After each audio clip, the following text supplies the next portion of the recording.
Assalamualaikum warahmatullahi wabarakatuh. Hai guys, bertemu kembali bersama Abu Konita Channel bersama saya Ali. Kali ini kita akan memasuki seri pembelajaran perawat edisi ke-18. Kita akan membahas mengenal bagaimana irama EKG yang normal. Tapi sebelumnya jangan lupa kalian untuk like, share, dan subscribe channel ini untuk mendapatkan informasi menarik sekitar keperawatan dan medis. Jantung merupakan sistem elektromekanikal di mana signal untuk kontraksi otot jantung timbul akibat penyebaran arus elektrik di sepanjang otot jantung. Jadi jantung berdetak itu adalah akibat dari adanya impuls listrik dari suatu pacemaker atau patu jantung, di mana kita ketahui bahwa patu jantung itu kita kenal ada SA node, AV node, kemudian serabut Purkinje.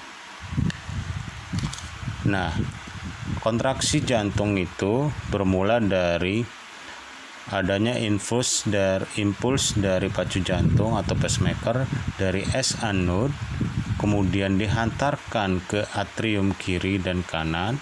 Aktivitas listrik ini disebut dengan depolarisasi.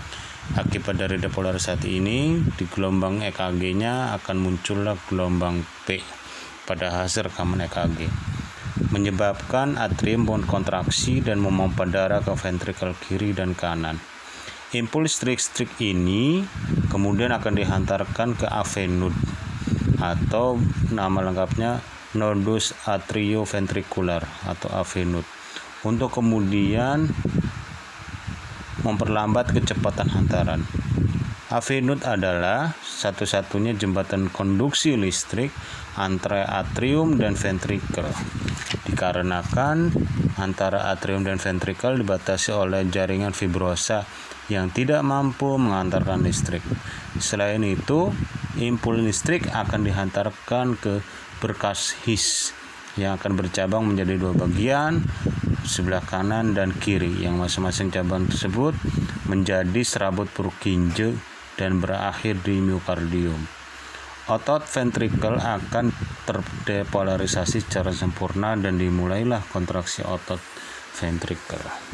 Jadi impuls yang pertama adalah dari SA node, kemudian SA node akan menghantarkan impuls listrik diterima oleh AV node. Dari AV node akan ke bundle His, kemudian bundle branch, dan diserabut Purkinje, di mana dari tiap-tiap impuls tersebut memiliki besaran impuls masing-masing. Pada SA node adalah sekitar 60-100 kali per menit, kemudian ke AV node adalah 40-60 kali per menit, kemudian pada serabut Purkinje adalah 20-40 kali per menit. Itu tadi mengapa jantung itu bisa berdetak, akibat karena adanya sistem elektrofisiologi atau impuls dari jantung tersebut, sehingga jantung itu bisa berkontraksi.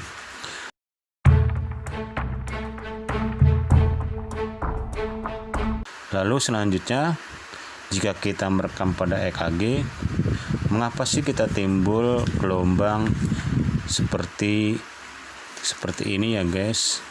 Kemudian gelombang apa ini? Mungkin pada masyarakat awam akan bertanya, kok ini gambar apa ini? Sepertinya rucek, ini naik turun seperti ini. Gelombang EKG pada dasarnya itu terdiri dari gelombang P, Q, R, S, dan T. Kemudian kita akan menjelaskan bagaimana gelombang-gelombang tersebut tercipta. Yang pertama adalah gelombang P. Gelombang P adalah gelombang pertama kali yang muncul pada gambaran EKG, merupakan gelombang pertama pada siklus jantung yang berhubungan dengan SA node atau depolarisasinya atrium. Nah, ini gambaran ininya adalah lembut dan tidak tajam. Kemudian durasinya adalah 0,08 sampai dengan 0,10 detik. Tingginya tidak lebih dari 2,5 mm. Kemudian gelombang QRS, gelombang ini hasil dari sistole ventricle atau depolarisasi ventricle, gelombang yang terjadi akibat ventricle mengalami kontraksi. Normal kompleks ini adalah lebarnya 0,06 sampai dengan 0,10 detik. Gelombang atau kompleks QRS ini terdiri dari 3 gelombang, yaitu gelombang Q, gelombang R, dan gelombang S. Gelombang Q adalah defleksi pertama, merupakan depolarisasi septum interventrikuler yang teraktivasi dari kiri ke kanan. Normal gelombang Q, kecuali ini di sadapan 3 dan AVR adalah memiliki lebar kurang dari 0,04 detik, kurang dari satu kotak kecil kalau kita lihat dari gambaran kertas EKG-nya itu. Serta kedalaman dari gelombang Q adalah kurang dari sepertiga tinggi gelombang R pada sadapan yang bersangkutan. Jadi kompleks QRS itu terdiri dari gelombang Q, R, dan S, di mana gelombang Q lebarnya kurang dari 0,04 detik atau pada kertas EKG itu kurang dari kotak kecil 1 atau satu kotak kecil, kemudian kedalamannya kurang dari sepertiga tinggi gelombang R pada sadapan yang bersangkutan. Selanjutnya kompleks QRS, gelombang R-nya itu merupakan defleksi positif pertama. Jika ada defleksi R berikutnya maka disebut R aksen. Biasanya timbul adanya R aksen ini menandakan adanya suatu aritmia atau kegawatan. Biasanya sebelum mengalami ventricular tachycardia itu biasanya ada tanda R aksen. Kemudian pada kompleks QRS kita akan bahas gelombang S-nya. Gelombang S itu merupakan defleksi negatif pertama setelah R. Sama halnya dengan gelombang R, jika ada defleksi S yang kedua setelah yang pertama maka disebut S aksen. Di beberapa variasi kompleks QRS dapat adanya gelombang S aksen. Nah, itu merupakan biasanya tanda gelombang aritmia. Irama EKG selanjutnya adalah setelah gelombang P, kemudian kompleks QRS atau gelombang QRS, kemudian gelombang T. Gelombang T adalah hasil dari repolarisasi ventricle. Gelombang ini memiliki tinggi kurang dari 5 mm pada lead ekstremitas dan kurang dari 10 mm pada lead precordial. Gelombang T bisa berupa positif, terbalik, atau terinverted maupun bifastik. Jadi itu ciri khasnya gelombang T.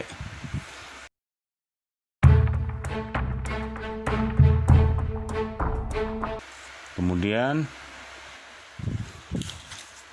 jika jantung tersebut adalah berdetak dengan normal atau tidak ada gangguan yang lain-lain, sebagian besar tubuh kita kalau dalam kondisi sehat, irama jantung yang terekam pada EKG adalah kita sebut dengan irama sinus rhythm, yaitu irama yang timbul dari adanya impuls dari SA node.